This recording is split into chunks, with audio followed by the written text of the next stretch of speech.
welcome to another edition of Crime Time with DutyRon and Ed Wallace. If you're not yet subscribed to this channel, please consider hit the subscribe button, hit that notification bell so you will get all things DutyRon when we go live or upload another video.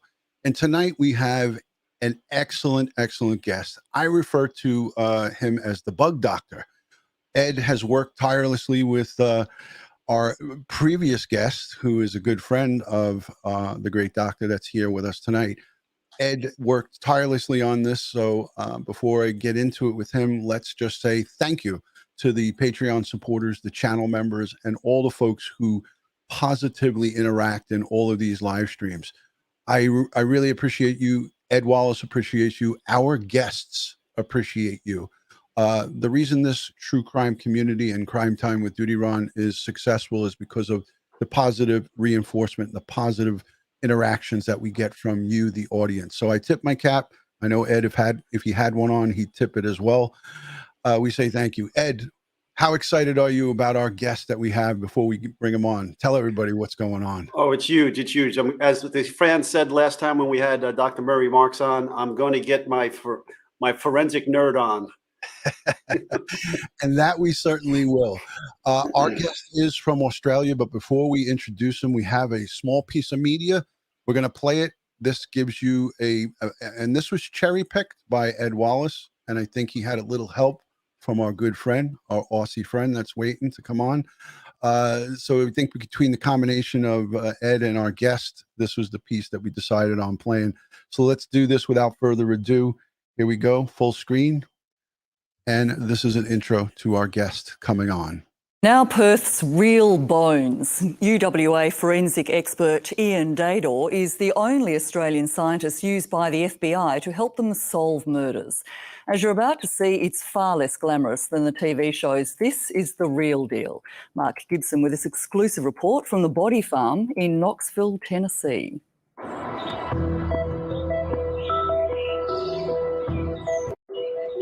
It's a bit surreal. I mean, there's just bodies everywhere. This is a place where bodies are laid down and allowed to decompose in a natural setting. When you're dead, and you want to know how long someone's been dead, you use the insect material if it's available. It's an assault on the senses, the sight, the smell. Oh, there you go. Look at that. They walk around with Ian and he sticks it in their face. This particular body has some maggots on it. And he'll go down and he'll stick his finger in a maggot mass. You know, he has a glove on, of course, or maybe he won't, but, you know, they're exposed to it and they see it as a scientific endeavor. Yeah, you're just sort of desensitized to it. Death poses so many questions. Was the person murdered? How long have they been dead? To find the answers, investigators come here to the Body Farm in Knoxville, Tennessee. It's the only place where you can work with humans who gift themselves when they die for use in experimental work. Nowhere else in the world I can do that. It's like being on the set of a TV show or a movie, except everything here is 100% real. Do you ever get used to the smell? Is there a smell? Professor Ian Dadour from the University of Western Australia is a forensic entomologist. He studies insects in a legal context, usually homicide. When somebody dies, there's a couple of questions that get asked. How did that person die? And when did that person die? And entomology is all about the when. Dr. Dadour has helped out on 150 murder cases. Now, Australia's Lord of the Flies has been invited to America's Body Farm to teach his craft to the elite FBI. I think having this international scholar come to the U.S. to train the preeminent law enforcement agency in this country is really awesome. If police call a scientist to a murder scene, an entomologist is at the top of the list. I generally I'm there first because the body's in situ, there's maggots or there's evidence of insect material on it. So they call us, we come and we do our bit. More from Ian Dadour's macabre open-air classroom in a moment. But the lesson begins indoors at the University of Tennessee Medical Center. You're going to do a little exercise to handle a maggot with some gloves. Okay. The Aussie professor shows off his tools of the trade, an infrared thermometer to measure a body's temperature. All right, and I just point it and it gives me the temperature. The temperature of the desk is 75 degrees Fahrenheit. Forceps of various sizes to retrieve insects. The bigger, the better. If you can imagine what someone who's decomposing is like, it's best to be as far away as you can. And spoons. Because if you've ever tried to pick up maggots with forceps, it's very difficult because you pick up one, maybe two at a time.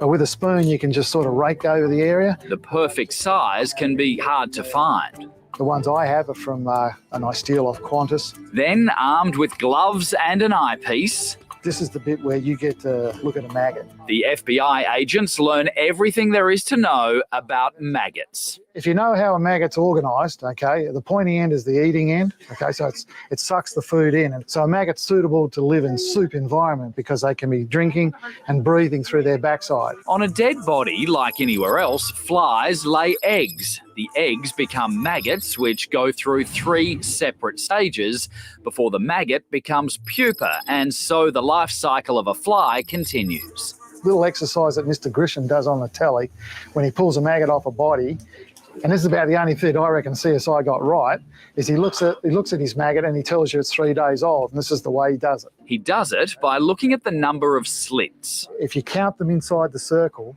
like that tells you how old your maggot is. That means it's 3rd stage, 2nd stage, or 1st stage. The lab session is designed to get the FBI agents ready for what they're about to encounter outside. Although nothing can really prepare you for the body farm. All right, before we continue, I just want to let some of the folks know in the chat, this will be showing, the dead bodies will be showing here. So if you are suffering from PTSD or this is not something for you, here's my disclaimer. This next minute or so is just going to show you some body farm footage. So that is going to be my only disclaimer. So for the folks who are squeamish, step out and come back in a couple of minutes. For those of you who've got the brass ones, the big kahunas, stay. Once you get past the padlocks and razor wire, you enter a bizarre world of death. There are bodies in every conceivable location, in cars, wheelie bins, buried deep underground. It's pretty gruesome stuff, isn't it? If you look at it from an emotive, everyday perspective, possibly, but from a scientific perspective, not really, no. That's the thing. This place gives investigators a unique opportunity to study the way bodies decompose in different environments. Here, and what is really the value of this place, is you can lay down a body and come back the next day and the next day and the next day. Who's this handsome guy? I think we know him. And look at the whole process. That's the wonder of it, and that's the glory of it. Forensic anthropologist Professor Murray Marks runs the week-long training course. Well, you can lay down a variety of non-humans and watch decomposition and get an idea, whether you're in Boston or San Francisco, get an idea about decomposition, but there's only a few places where you can lay down humans. There are 40 agents from the FBI's evidence response teams. Some dig through meters of thick red clay, searching for a 10-year-old body. Others sift sand, looking for tiny bone fragments. They carefully exhume a skeleton, meticulously preserving any remaining evidence. And they come to insect school with Professor Ian Dadour. When you sweep the body, because you'll see flies landing across the body, it's best if you can sweep the length of the body. So if a body's lying along here like that, so you'd sweep across the body like that. After lessons in catching and preserving insects, it's time to get their hands So if dirty. you've got, I have found 2 bodies up the top there we're going to go and visit. Alrighty, let's go. And you let me know when we've had enough. You think we can? You think we're good here? I mean, I'd go further. I would watch this whole thing. You let me know, Ed. Yeah, I think we should stop here. We'll revisit it. You take a look at it while we continue. We can go back. I sent you a message in the private chat, but you weren't paying attention. What do you mean? I sent it to you. I sent you 3 texts. Okay, I just got them. They were delayed. All right, listen. So, ladies and gentlemen, that was to set up our guest. Ed, take it away. Introduce our guest, and without any more delay, we got to bring him in. Okay, folks. So today we have Dr. Ian Dadour, and Ian is my favorite name. It's the name of my oldest son. He's a PhD in zoology at the University of Western in Australia. Okay. And here he is. Here's the doc himself. Good day, Doc. Good day, gentlemen. How are you? All right. So a little bit more about Ian. So he's employed at by Western Australian Department of Agriculture as the officer in charge of the dung beetle bushfly program. This was also the beginning of his forensic entomology career, right? And then in 2008, at the University of Western Australia, Ian was promoted to professor. Ian, do you want to tell the folks a little bit about yourself? I'm sure you could do a better job. Oh, okay. Yeah, sure. Yeah. Thanks for having me on in the first instance. But yeah, pretty much my forensic career pretty much started, like you said, in the agriculture department. And I sort of got into forensics largely because I worked on flies. And from there, we went. I went to the University of Western Australia and started a forensic program at a postgraduate level, and then we developed up as a master's PhD program, and that lasted for about 15 years. And then I went on to Boston University and did a 2 to 3 year stint in the medical school there, and then came back to Perth, and now I'm gainfully employed by my students who run a forensic provenancing company. In other words, looking at the origin of things, where things come from. And in between all of that, like the little brief TV episode states, I trained the FBI, trained other law enforcement agencies across Australia. I also helped train Boston police and so on. So yeah, I've done a fair bit of work inside body farms, both in Tennessee and in Texas. That's great. That's pretty much what I've done. Thank you, sir. Thank you. So we want to walk our audience through the forensic entomology process. So we'll start off with the phone call to the forensic entomologist. Now, I know we were speaking earlier, and you were telling me that a lot of times you'll get a call from law enforcement, and you can go right out to the crime scene and assist them. So, okay, you get the call, and you're on your way out there. You get out there. What do you do?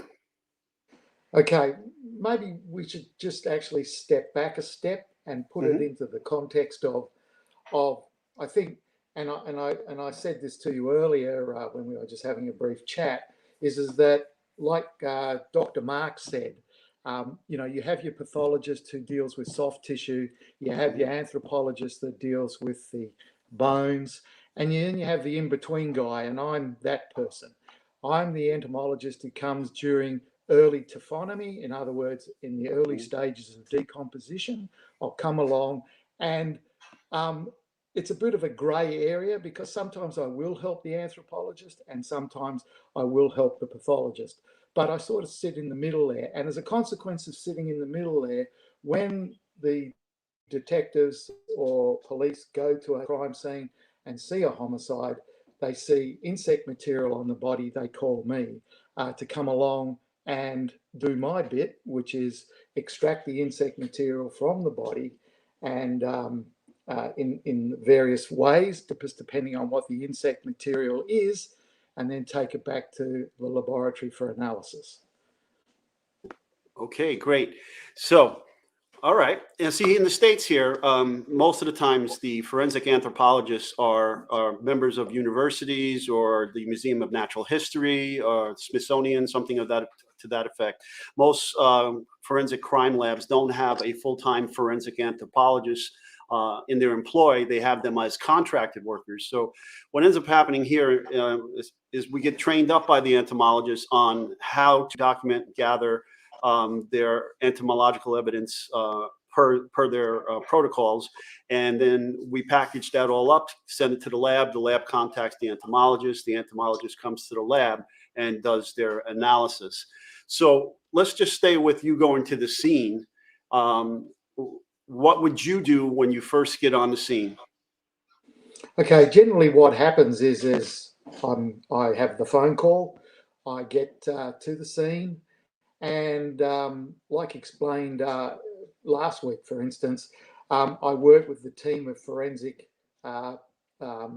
people who are technicians, police forensics, who are at the crime scene. So they're already there, they've set it all up, set up how I can access the body and so on, and I work very closely with them.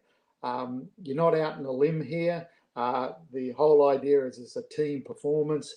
You go along and you ask questions all the way. Just remember, in forensics, there's never a dumb question. It doesn't matter what you ask in pertaining to a crime scene.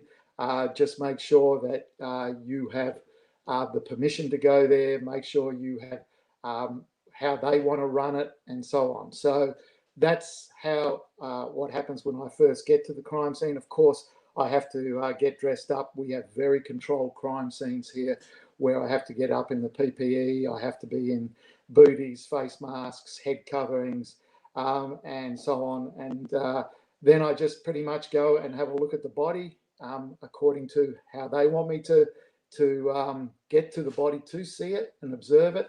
And then I can fill my pockets with containers, tweezers, forceps, spoons, and various other implements that I need to extract the insect material from the body.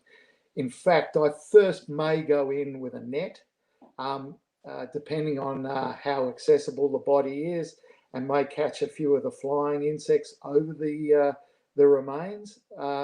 Sometimes I will set up sticky traps, which are pretty good. And the difference is with a sticky trap versus a net is the sticky trap can be set up and just allowed to operate, and lets you get on with the job, whereas a net requires you time and energy, and you got to be pretty good and useful with a net. You know, a bit of tennis doesn't go astray, and you got to be able to pick those insects up that are flying. And you know, on a good hot day, they're flying pretty fast.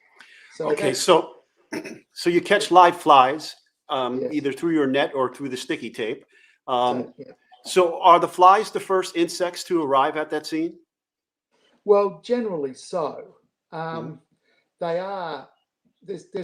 Okay. Let's talk about forensic entomology in the context of forensic entomology. A forensic entomologist is the go-to person for anything that's on a body that isn't a large mammal or isn't anything else like that. It's an arthropod, basically, which is a segmented animal, which means that this could be anything from a fly to a butterfly. It could be all sorts of things. It could be a spider, a scorpion. It could be almost anything. And I'm an entomologist, which means I work with insects, and that's my focus. But it seems that the forensic entomology gets dumped with, and I say that in a nice way, but gets dumped with anything biological that's either moving or flying somewhere near or in the vicinity of remains. And so basically this is what happens for the entomologist. All right. So, okay. So now, again, getting back to my question now, what is the first insect that typically arrives at a death scene? Well, the textbooks will tell you a fly, and it more than likely is. It'll be a female fly, generally looking for somewhere to oviposit, in other words, lay their eggs. And also it's an area by which a male fly will also be trying to track down females to copulate with, and so on. And it's also a food resource.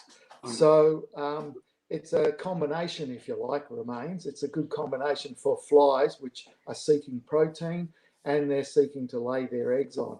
But yes, flies generally but it hasn't been uncommon that I've found grasshoppers and I found butterflies and moth and other types of insects on the body. But generally, and my focus is flies. And yeah, generally it is flies that are the first to the body, but you just don't know. I relate forensic entomology to real estate. It's location, location, location. It's what it's all about. Okay, and it just depends where the body is. Okay. And if it's outdoors or indoors, and yes, exactly. And if it's the females like to place their eggs in dark, moist orifices like eyes, nose, mouth, ears, any open wounds? Yes.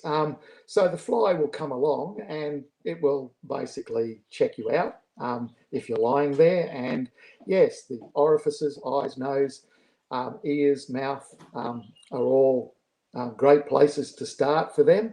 And also, as you said, wounds. And sometimes, well, it gets a bit technical with wounds because wounds might have been propagated by a knife or by a bullet. And so insect material can, if it's a fair way through the decomposition process, can actually mask some of the types of wounds. Maybe not bullets, because the bullet's probably residing inside the remains, but if it's a knife wound, then it might actually it won't enhance the person or the pathologist who has to sort of reconcile whether it was a stabbing or not. So you just don't know if it's into a sort of an active decay. But that's where the flies first go to. And also, if your clothes are off, there's a couple of other orifices they might visit depending on your sex. Yes. I wanted to quickly just say for the listening audience, there's over 1,000 people here. We are going to be speaking about Gabby Petito, her remains, and also Brian Laundrie's remains, and the potential for what a doctor in this field would be working with. We're going to get to that, but we're setting it up. So I want you guys to know who are coming in. Yes, we are speaking in general right now, but eventually we will get to talking about the two separate situations, one out in Wyoming with Gabby Petito.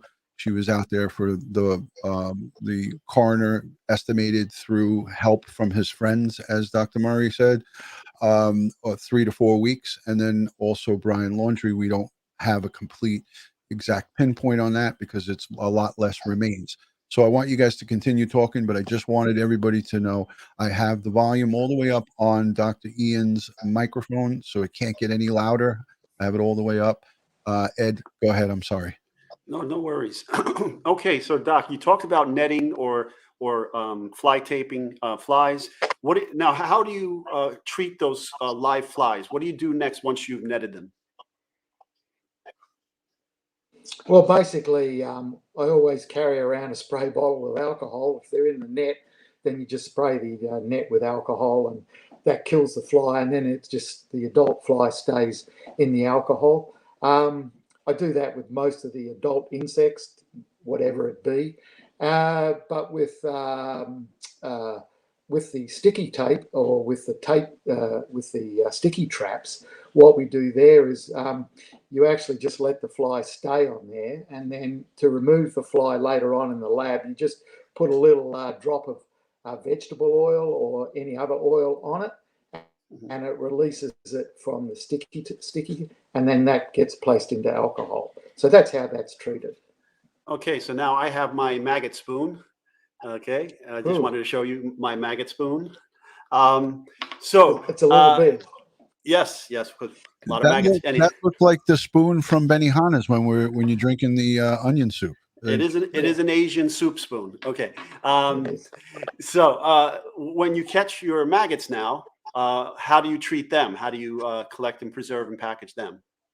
Okay, so pretty much you can use forceps, but forceps are a little bit limited because, unless you're pretty handy with a set of forceps, picking up multiple maggots. And what you've got to do when you find maggots on a body is when you observe it, you will see an array of different sizes because they come in different sizes. First of all, there's the species difference, and so there'll be size differences there. Not that you'll know what species is what when it's a larva or a maggot. But the second part is that maggots go through, or larvae go through 3 stages, and they have first, second, and third stage. So what we're trying to do here is we're trying to get a cross-section of all the insect material that would be on a body. Now, some of the maggot masses, and these are masses which are huge on a body, they can be in excess of 10, 20,000 in a maggot mass, okay, producing their own exothermic reaction. In other words, producing a lot of heat. And so you don't want to take all those maggots. You don't want, so you want a subsection of those. So you use a spoon. And the reason is with a spoon, as explained in the little prelude that we watched, is that you can rake it across a mass or wherever there are a large quantity of maggots, and you can get a cross section of all the maggots. Now that goes into a jar, okay, or a container or a tube or whatever the entomologist uses. And then what we try to do is put it into a cooler. In this country, we call them eskies, but for American viewers, I think you call them coolers. Every time I used to say esky at FBI training things, they all sat around scratching their heads. But it's actually a cooler with a blue ice in it. In other words, something from that you have in your normal freezer, and you keep them cool. Now, the reason you do that is because once you've put them into a container like that, and then put them into the cooler, is they will slow down because they're ectotherms. Unlike humans who are endotherms and we control our own temperature, insects are not. They are controlled by the environment. So the cooler it is, it arrests their development and it puts them into a stasis whereby they just sit there. Because some of these maggots, depending on the species, you may collect. And what happens is you put them into one container and some of them will actually eat the other maggots that are in the container if you don't put them into a cooler. Now, in the old days, what they used to do is take alcohol, which you still do, take alcohol to the scene, and you would place them directly into alcohol. Now, there's a few problems with alcohol because it causes shrinkage, and you've then got to go to shrinkage charts and when you analyze the maggots. So it becomes very difficult then for the entomologist. And then, of course, you could take hot water along. And when I'm talking hot water, I'm talking sort of stuff that's around not boiling, but sub-boiling water. And it's not always available at crime scenes. But that is a great way to preserve your maggots in the first instance because it kills them, but it also sets them. And the reason that... Go on, sorry. No, I mean, that's the way we do it here. We bring out a water pot, and it's electric. We plug it in, we get it to the not boiling, and then we put the maggots in. They die, they straighten straight out, and they don't curl up. And in addition, you stop the metabolism of whatever was going on. So we have yes, that's one of the reasons you use the hot water fix. But the other reason is you're dealing with a segmented animal. Yes. And there's a protein resilin which occurs between the segments. And this segment, when it just puts into alcohol, it actually shrinks the maggot. So by putting it in hot water, it's like a crayfish, or you call them lobsters. When you put that into hot water, it kills the animal. It also releases the tension in the tail. And so that's because it's segmented. And so that's the same reasoning. And you then have got a nice sort of long maggot that you can measure, and you can do all the different analysis that you have to do on it and preserve it. Okay. I have a question before you guys continue on. All right, because I know nothing about this stuff. You guys are running circles around me. I'm just a guest here now. But I say this: how do we determine? And this is going to be off the beaten path of what we're saying here. But how do these bugs, the maggots, the flies, the larvae, all these things that you talk about, how does that come into play in determining how long someone's been out in the wilderness or at an apartment at their own home dead? How do you guys come up with that formulation of, say, 2 weeks, 4 weeks? Oh no, this one's beyond 5 weeks. Can we kind of streamline that and let our listening audience know, how do we make that pinpoint, or am I getting ahead of myself? No, I was just going there. So you jumped. Yeah. You're getting a little ahead of the program here, but we're getting there. So Ed's probably next question is, well, what happens then after you've packaged the maggots and packaged everything else? What do you do then? Would that be pretty much right? That was the New Yorker in me coming out. I'm sorry, Ian. He's like, get to the punchline. Get to the punchline. Let me hear it. But go ahead, folks. Yeah. So pretty much once we've packaged it all up, we're also just as a by the way, before we get to the lab, is we're also interested in the insect material that might be under a body, especially if they're outside, and of course if they're inside as well. They're both two different extremes, but outside they may be in the soil, so they may have buried into the soil, because that's part of what flies do. The maggots, once they're ready and they've eaten and they're at the third stage, they're ready to go and pupate. So that's the next stage before it becomes a fly. And in pupation, it's called metamorphosis, and the maggot becomes a fly. But that's just part of the cycle. But they'll go into the soil. In a house, it may be different. They will move to the skirting boards. They will move to somewhere cool, under a wardrobe, the white goods, those sorts of things. And then they'll pupate there out in the open, because they can't bury into anything, and then they will become a fly. But pretty much all that has to be picked up and put into containers and taken back to the lab. And is that where I think that's where we're at? From there, we do the analysis. Right. And then you're going to determine. Yeah. So pretty much we get it back to the lab, and then we have to go through a few processes in the lab. These can be a little bit time consuming, largely because we like to rear some of our maggots through to adults, because that way we can determine what they are in terms of their species.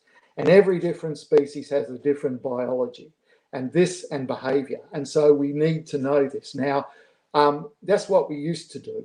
A lot of the times now we can take those maggots and we can run DNA tests on them instead of using normal taxonomy, which is alpha taxonomy, where we put it under a microscope and we try to determine the species. Or we could rear it through to adult.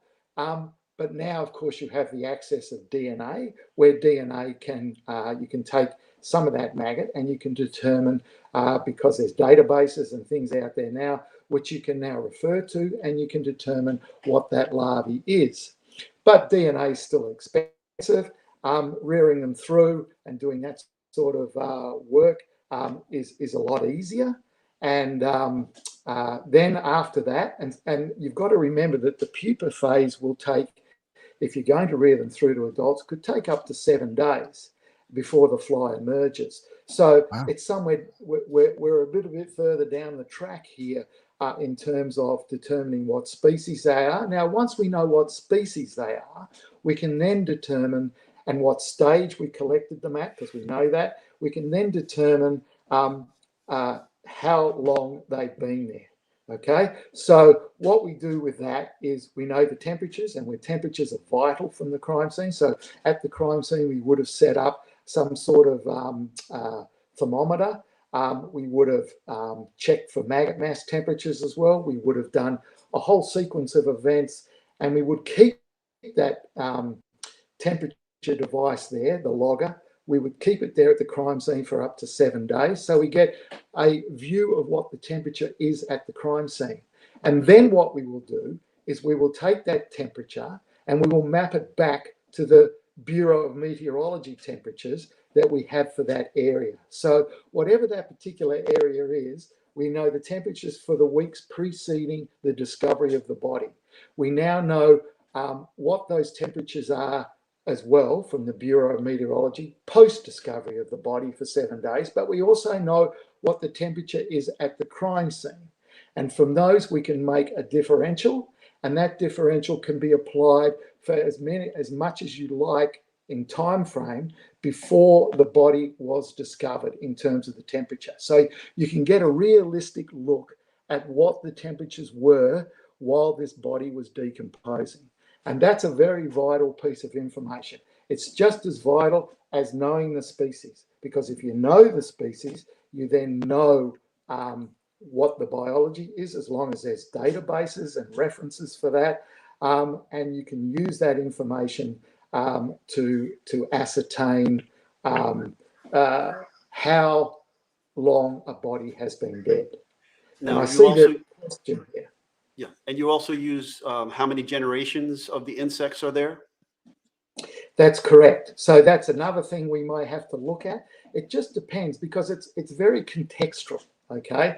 Again, it relates back to the location, and it's contextual. So, you know, if you're in early taphonomy, so 72 hours after a body is dead, pathology and the methods that a pathologist would use to determine time and death just wane away. They're not very good. They're not very conclusive. And, you know, what are you going to use after that?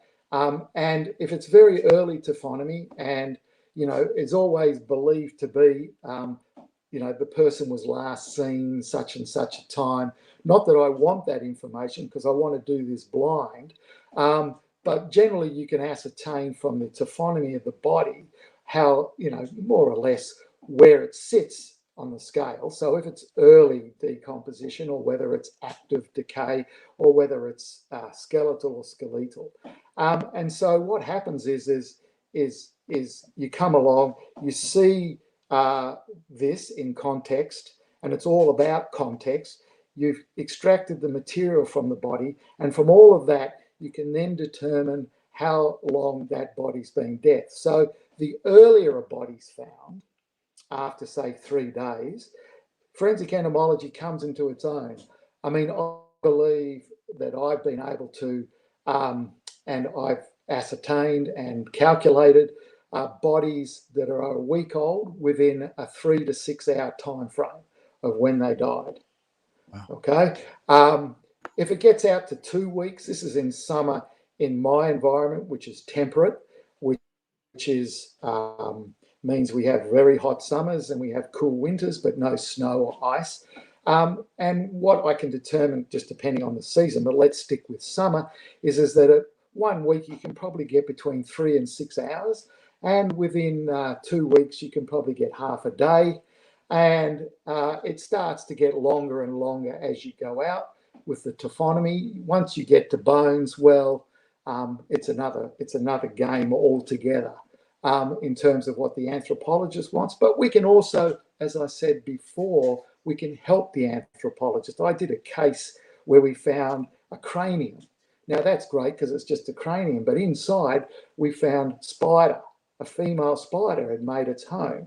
And from the number of times that spider had laid eggs, so from the egg masses that she had, because they leave a residual each egg mass, we were able to ascertain and help the anthropologist out, because all he had was a cranium.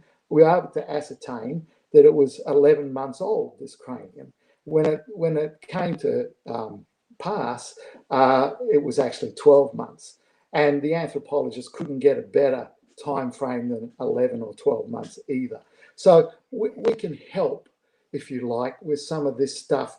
I call it intersections, because there's one scientist that does this and there's another scientist that does that, and we intersect with what we get, and then we can determine the time frame. Ron, you have something? Yeah, a couple of the people in the chat sent in some messages, and some of them were really good. So I want to just grab one of them while we're talking. It was a super chat from Sherilyn, and she says, how closely can you get to actual time of death? Can you get with entomology? Days, hours, months, weeks? Well, again, it depends on the context of when the body was found. So, and discovered. So, like I said, early taphonomy, we can get, you know, say a week in a hot environment where you have 90-degree days, dry temperatures, those sorts of things, so sort of semi-arid. You know, because I work in this sort of zone, and so you know, I've had some experience in the subtropics and the tropics, but it's not really my zone, if you like, for working in, because I've done most of my forensic entomology in these temperate environments. And so Hey, Doc. for me, yeah. Okay, so some of the guests here don't know what taphotomy means. When you're talking about early taphotomy, you're talking about the presence early of decomposition. Yes, decomp, muscle, tissue, and so forth. Okay, I just wanted to make sure everybody understood that. Yes. Yeah.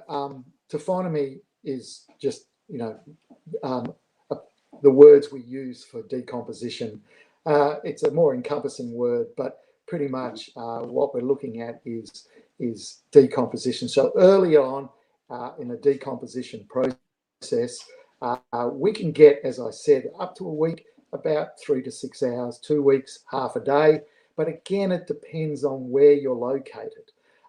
In terms of where you're discovered, you know, on a riverbank changes the scenario, in full sun changes the scenario, in partial sun changes it again, and so on, and full shade and so on. So all these things and variables have to be taken into account. So let me ask you, Doc. So if a body is left out in an environment like, say, Wyoming, where Gabby Petito was recovered, they estimated she was there for 3 to 4 weeks, according to the coroner. It's hot during the day and then cool at night. If they found her or came upon her remains, if it was 3 to 4 weeks, what kind of bug activity is left on a dead human remains at that period with warm temperatures? I'm talking 70s, 80s Fahrenheit, to down into the 40s at night. What would we potentially, and it doesn't, you know, I'm not asking you to say definitively, but potentially what would the folks who are taking that body into the lab, what are they working with? Is there bug activity still there, or is it a complete skeletonized remains? Okay, first off, for the Aussies on the show, that's 25 degrees to 30 degrees Celsius. Yeah, we don't work in Fahrenheit, but anyhow, pretty much,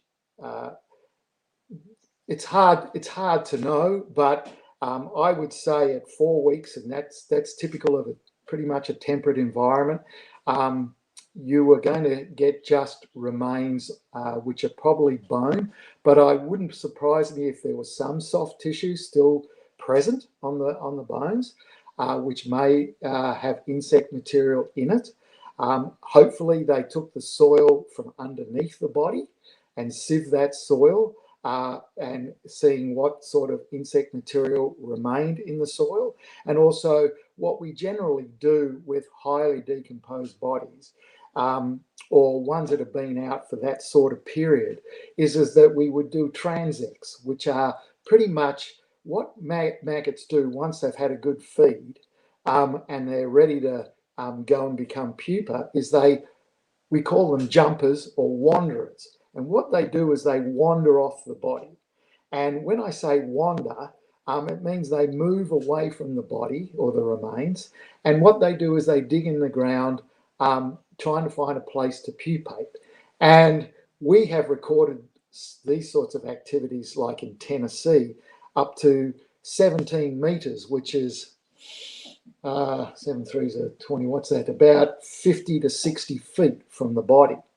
So what we tend to do as an entomologist is not only do we take the soil samples from under the body in highly decomposed remains, is that we also take, say, a square metre of soil 5 metres from the body, so 10 to 15 feet from the body, 20 feet from the body, all around the body, because there's no way maggots particularly move from the body. You can generally tell that because sometimes, because what the maggots do is they drag some of the body fluids with them, which means, and it shows the direction in which the maggots have moved. And so you can be sort of assured that they've moved in that direction. That would be the soil areas to look at.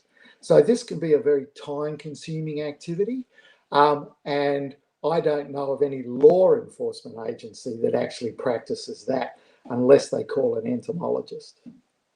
So getting back to Gabby, so her remains were found, and anthropologist was called in, and she had a broken hyoid bone. The cause and manner was homicide, manual strangulation, and the 3 to 4 week period that they assumed she was out in that environment for 3 to 4 weeks before she was recovered. I'm guessing the only way they could have come to that conclusion was through entomology, given the skeletal state of the remains. Any thoughts on that? No? Okay.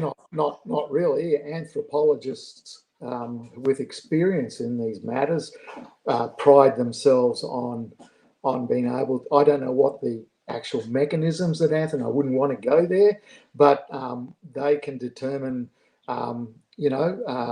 within a certain period, how long a body's been there.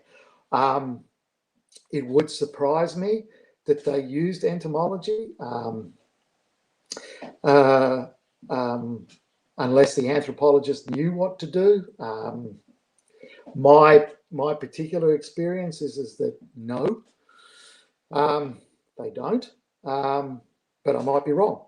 Who knows? It's all supposition here. You think that we don't use entomology in a case like that? I'm not saying you don't, but I find it a rare experience, especially when it's if it was remains and only bones found. Why would you look at that if you weren't trained to do so? I never argue with a doctor. I always just say, you're right. You could be right. I don't know. I don't know how well trained your proxies are at a crime scene for the entomologist or for the anthropologist. So when they find the remains, is that a process that they go through? I don't know. Well, I know in my cases, I've had several cases that entomology had played a major impact, and I've collected maggots, flies, and other insects that were found on the body feeding at the time. Anyhow, moving forward, let's now bounce over to Brian. So now Brian's body is recovered in a marshy area that has water tides that will rise and fall with the rainfall that occurs there. And so there's a time frame here. He's last seen on the 13th of September, and then he is not found until, what was the date, Ron? It was October. I want to say it was mid-October when his body was recovered. So right, about a month. They estimated again 3 to 4 weeks again. Right, and there was a rise of water during that time, and then it dropped, and the body, the partial skeletal with mandible was found after that. Yep, I believe it was October. October 20th. Okay, so as again, a forensic entomologist, because we seem to be the person that you go to for everything that is biological, pretty much could have some. You could have something left there. I doubt it, but because it's in an aquatic setting, there are aquatic species. Now, is that a marshy setting? Is that salt water? I think it is, isn't it? I think it's fresh water because there are alligators there. Okay, so if it's fresh water, then there's a lot of insect material that occurs in fresh water, juvenile insects. You get caddisfly, you get an array of different insect species that occur in water. And what happens, they're juvenile component. And what they do is sometimes they adhere to skeletons because they're solid. And, many a forensic entomologist has made or determined a time frame based on that insect material that's associated with the bones. Many a time it is overlooked, but it all depends on the training of the entomologist, if they called an entomologist, or the anthropologist, or the proxy who collected the, in other words, the crime scene technician who collected the bones or did that work. So you could, and there's a great example in the literature where they found in the Great Lakes, they found a car with a person in it, and they determined how long the car had been in the Great Lake by the black fly larvae, which had basically adhered to the bodywork of the car. So they determined from that, from the seasonal data of the black fly larva and from the maturity of the black fly larva on the car, they determined how long that car had been in the Great Lake. So, you know, there's all sorts of things. And I've worked with barnacles, I mean, in the saltwater environment, where we've actually looked at how barnacles adhere to humans, whether they're clothing or their shoes. And we've also trialled it with bones. Didn't work out so good with bones, but and we can determine based on the barnacle and the life cycle of the barnacle how long that person's been submerged for. So these are the sorts of things that you have to look out for. And of course, also on top of that are diatoms. Now, say he was murdered somewhere else. In a bathtub, he was drowned, for instance. Those diatoms from that water would have gone into his lungs and crossed the blood barrier and gone into the marrow of the bones and things like that. And that would have then set into the bones. Then the body's taken out to the swamp and thrown in the swamp, and the alligators munch on it. And then what happens is you get this retrieval of bones, and from those retrieval of bones, you can extract from the marrow the diatoms. And if the diatoms don't match the diatoms in the swamp, then you know the body was probably murdered somewhere else and translocated to that point. Ron, you have something for the doc? No, fascinating. I mean, people in the chat are just, concurring and agreeing that there's a possibility that he could have been killed somewhere else and brought there. Most of the true crime buffs out there and the people who are following this case, a lot of people think, that maybe somebody killed him and brought him there. I mean, we don't know. We don't have any of this information. But what the doctor's saying is that if that was the case, it would be clear and evident through that investigation and that piece of evidence that he just. Hey, Doc, let's switch gears a little bit and talk about some other things that maggots can tell us. Like, for instance, we had a case here in New York City where a college student from Connecticut was breaking up with her boyfriend over a holiday when she returned back to New York City from Connecticut college, and she never returned to her home. And the boyfriend was suspected of foul play here. And it turns out the boyfriend, working with his brother, who owned a mechanic shop, murdered his girlfriend, dismembered that body in the mechanic shop. And so we got information about this, obtained a warrant, searched for blood and everything, opened up a trap in the concrete floor of the auto mechanic shop and found maggots in there, collected those maggots, put them in hot water, killed them, brought them to the lab. They dried them out, they crushed them, they did DNA and found the young lady's DNA in the maggots. Yes. Yes. Maggots consume the tissues. Okay, you've got to go back and look at what goes on when a body decomposes. So the body is changing over time, and the basically the soup that is produced, the maggots imbibe. In other words, they take in, they ingest, and they ingest the bacteria, they ingest body fluids, and so on. And this goes into the alimentary tract. And in the alimentary tract, this stays stable for a short period of time. And yes, you can determine from the fragments that a person or from the DNA that you extract, that person is a particular person using the DNA. So this can be done. I've been involved with cases like this, similar but not quite the same, where a body was supposedly transported in the boot or the trunk of a car, we call it a boot, And what happens is the body's not there anymore, but there's some residual. And in the residual, the maggots have been extracted.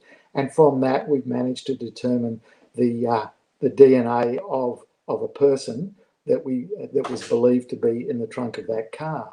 So, yes, this is something that you can do, but it's a bit of a hit and miss, because you could have maggots that have gone through their cycle, and of course, if they go to pupa, then most of that DNA is not able to be found in the pupa, and of course won't be found in the adult fly either. But that subsequently comes from that. So you can get these situations, and sometimes I call it luck. Sometimes it works, and sometimes it doesn't. It's hit or miss. That's the way it is with fingerprints and other DNA. It's hit or miss. What about toxicology? But again, it goes back to the knowledge of the people who are attending the crime scene. You see, what we find in Australia is that most of the forensic officers we refer to as hunters and gatherers. That means they have to be out there basically collecting multiple different things. That's from entomology through to every bit of trace evidence that's out there. And so they're generally not specialists. They may have had some training in entomology, but things get overlooked, okay? That's why in Australia, I mean, if you look at it, in many cases, you got a death scene, you've got it all maggoty, looking like soup in high decomposition, then what you do is you call the entomologist, let them deal with it. If I was a forensic officer at a crime scene, I'd say, get that entomologist in, get him to do it, because I don't want to get my hands dirty. I don't want to do this. I mean, it's not the most favorite thing to be involved in. So, it's not. No. I got a quick question here, guys. So the people who are following this Brian Laundrie case, correct me if I'm wrong, Ed, there was a piece of a skull. What was it? You said it was a piece of the partial skull and a mandible with denture. Mandible with denture. So the odontologist who we had come on, he spoke a little bit about the certainty of identification through dental records. Now, all the people, the conspiracy theorists and the people who think it's easy, okay, this guy's family is a family dentist. They fudged the records and his parents came there with teeth and scattered the teeth. Highly unlikely, not probable that happened. But, how easy is it, or how difficult is it to pull something like that off? I feel like it would be really something that you would see in a movie, more so than somebody being able to take someone's baby teeth or teeth that were extracted, because it wouldn't leave marks on the teeth from the dental yanking teeth out. And they're just, so, I mean, they don't keep those teeth. It's not like we dentists, when they extract teeth, let me just categorize this and put it in. It just, people just are going all over the place with it because they're such. This is hard. I mean, you've got to be dealing with hard evidence. I mean, what will happen is the odontologist, the anthropologist, and if there's entomologists involved and others, scientists and specialists involved, I mean, it's all going to come out in the trials. It's all going to come out in the coroner's report and all of that, I'm sure, at the end of the day. I mean, it's like here in Australia with the Chloe Smith case, is that, when she was abducted, everyone was saying, she was dead, she was this, she was that. All the theorists were coming in with, this and that and so on. I mean, she was found. Great. But, and now it's all about what he did to her and did he do anything to her and so on and so on. I mean, you just got to wait and let law enforcement and let the judiciary take their course. I mean, conspiracy theories are just conspiracy theories. I mean, I have to laugh at many of these conspiracy theories on all sorts of things. But yeah, I'll just wait and see. It's all about wait and see. Hey, Ian, getting back to maggots, what about toxicology in maggots? Okay, it's the same deal. From toxicology, you can from the maggot you can actually extract the products, and I've published in this area quite extensively. You can pull a variety of different toxins out of maggots, because again, remember, they're feeding on the body as it's decomposing. And so these toxins are very, can be located, be found in the maggot once the maggot is analysed. And you can extract things like antidepressive drugs, narcotics, all sorts of things. We've extracted ethylene glycol, we've extracted all other products, ketamines, and so on out of maggots. This is in the laboratory, but it has been shown in a number of cases, both here in Australia and also America, that you can determine what a person has been taking from the maggots that have been feeding on the body. So, Doctor, if potentially Brian Laundrie poisoned himself or took a lethal dose of, say, narcotics, this would be obtainable through the maggots and through that scientific process? Yeah, sure. If they found maggots in a marshy area and just bones, I doubt it, but maybe. Yeah, because that question has come up countless times. People, are curious to see, with the very limited amount of remains, and again, we don't have access to the case file. We don't know. You didn't, work this case. We didn't work the case. The information is just speculation at this point. But sure. Again, if they had a decent amount of remains, the sky's the limit in what they could find out from those remains. Yeah. Because what happens in the lab is just phenomenal. The technology is just unbelievable. But that's true. But you've got to also know the right questions to ask. Okay, so whether you be the anthropologist, the entomologist, the forensic person at the scene, the investigator, you've got to know the right questions to ask. Right. And if you don't ask those questions, a lot of evidence can be overlooked. And this is what we find. And the more training that goes on, the more education that goes on from specialists, and also the specialists getting together. I mean, as an entomologist, I can learn a lot from an anthropologist. I'm sure an anthropologist can learn a lot from entomologists. But, we don't have co-conferences. We don't have that. We have specialist entomology, specialist anthropology, and so on and so on. And it's like the sciences don't really talk to each other. And I get despondent because, sometimes there's clues in all these different sciences as well that I could use. And I think that's where we need to get everybody together. But anyway, that's just since you brought up questions, let's see if we got some questions from our audience. Yeah, we're at the hour mark, and I don't want to have to pay overtime. If we go over an hour, I promised overtime. So my budget's limited here. So I think Jen Lowe sent in a question. She's a channel member. She's a moderator here on the chat. And Jen Lowe says, yes, if a body is wrapped in something, does that affect anything? Doc? Of course it does. Yes, of course it does. Again, it's like I said before, it's all about context. And if a body is wrapped, and it depends what they're wrapped in, that it makes all the difference. If you're wrapped in a shower curtain, for instance, and that's going to be different to carpet and to blankets. And what happens is, and that's the usefulness of the body farms, is that you can set up scenarios in the body farm where you wrap a person. Say a person was found in a shower curtain wrapped up. You can wrap a body in a shower curtain and figure out what's going on as that person decomposes. And like Dr. Mark said, you can visit that every day and you can see what's going on. And yes, it's all about context and the wrappings that you use. Ed, did you see anything in the chat? Thank you for that answer, Doc. Very clear and in layman's terms. I appreciate you giving it to the audience. There's almost 2,000 people here.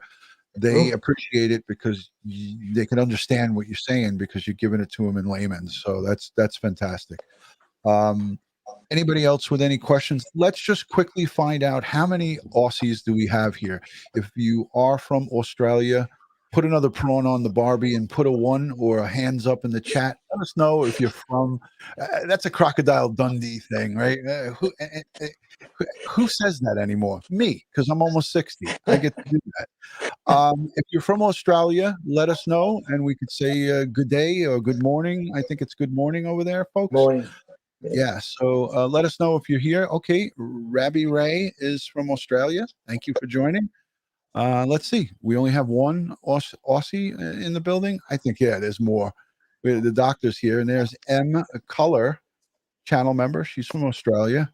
Let us know what parts so we could say hello. I know Australia's got a lot of different locations. There's a Perth, Western Australia. Hell's Butterflies is in the building. Thank you. Oh, yeah.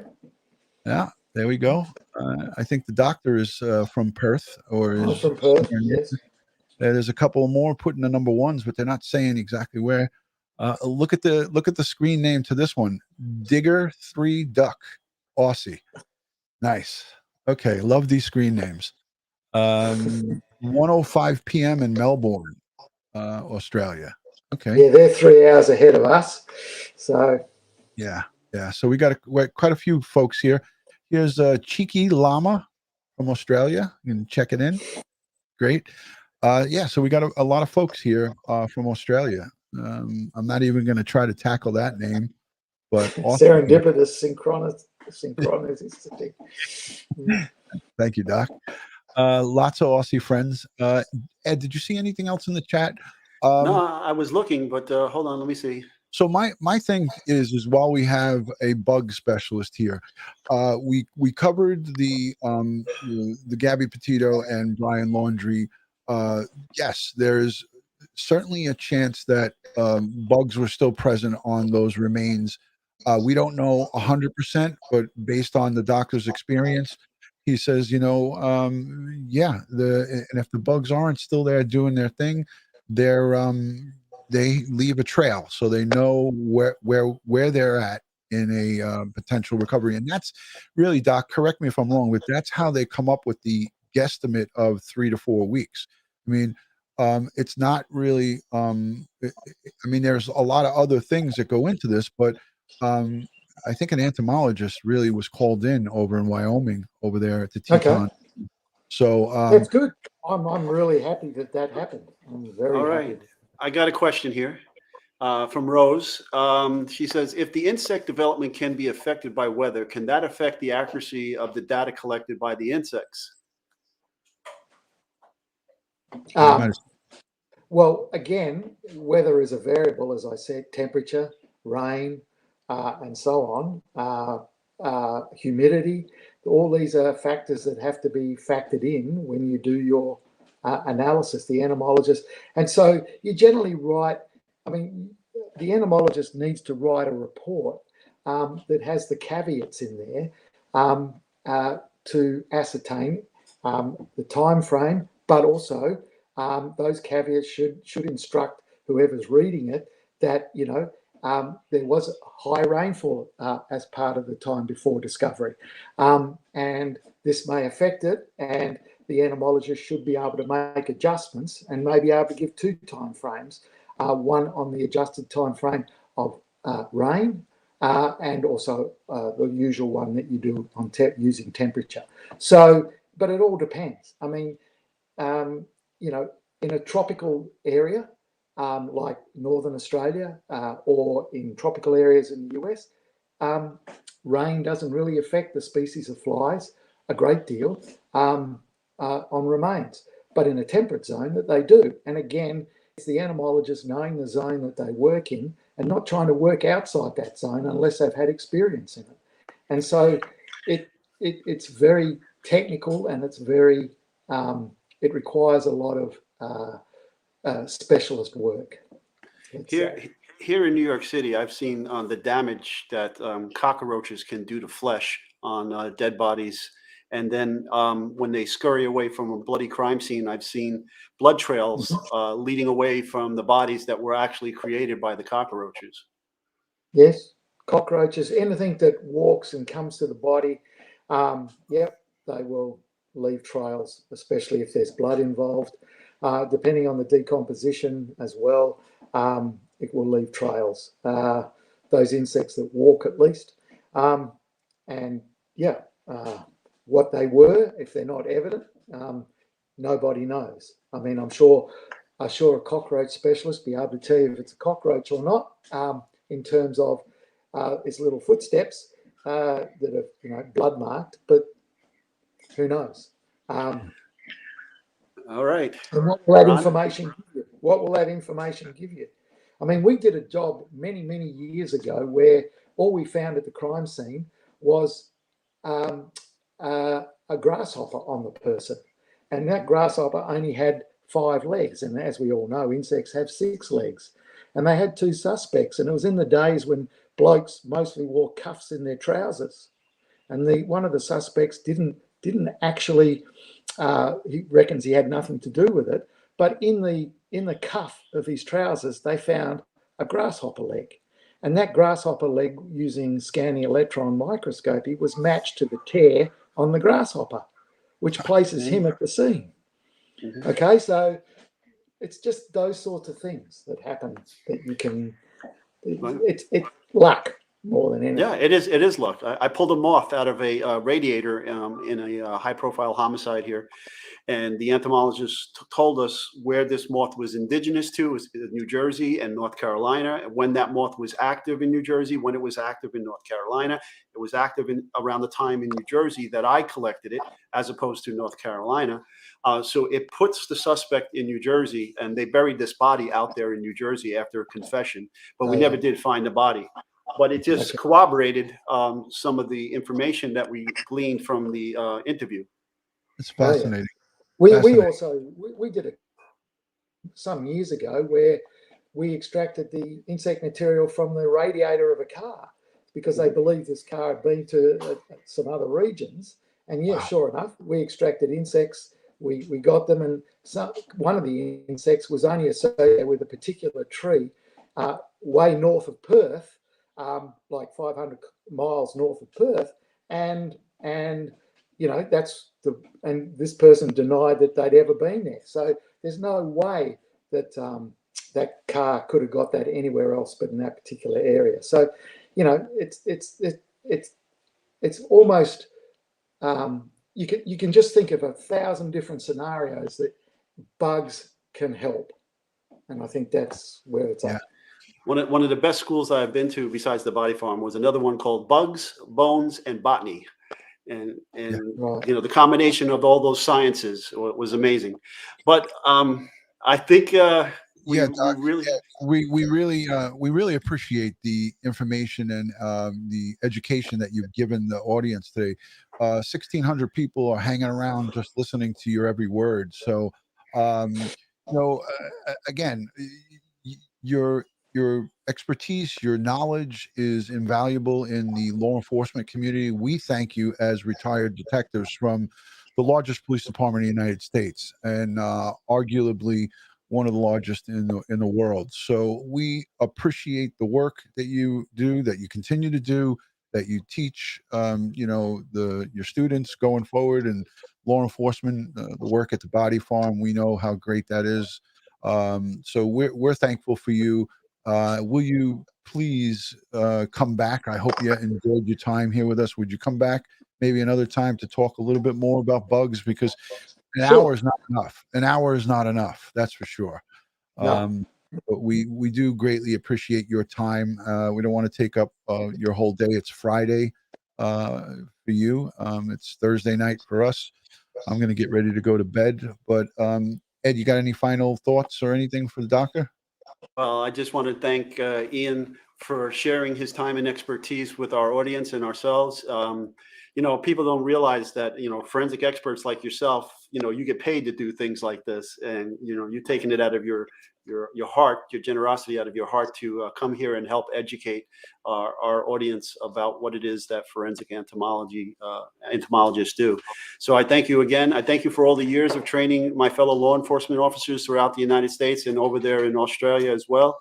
I worked with the Australian National Police at the Semarang Jakarta Training Center in Indonesia, and had a great time with my Aussie counterparts. And hopefully it's on my bucket list to get out to Australia and see you down under. Yeah. No Excellent. worries. It's a pleasure talking to you. And if you ever want me to come back, I'm happy to do so. Dr. Dadour, we greatly appreciated Ian, and I know you just said please call me Ian, but out of respect, I'm just keeping up with the doctor thing. So apologies there, but yes, all of my folks in the chat, thank you for positively interacting with us here. I always like to end my live streams by saying God bless the world, God bless the United States of America, and God bless each and every one of us here in the chat, and all victims of crime and their families across the globe. We send them prayers, positive vibes, and strength from the law enforcement community, from the science community. We thank you for spending your time with us here today and this morning, and we'll see you on the next one.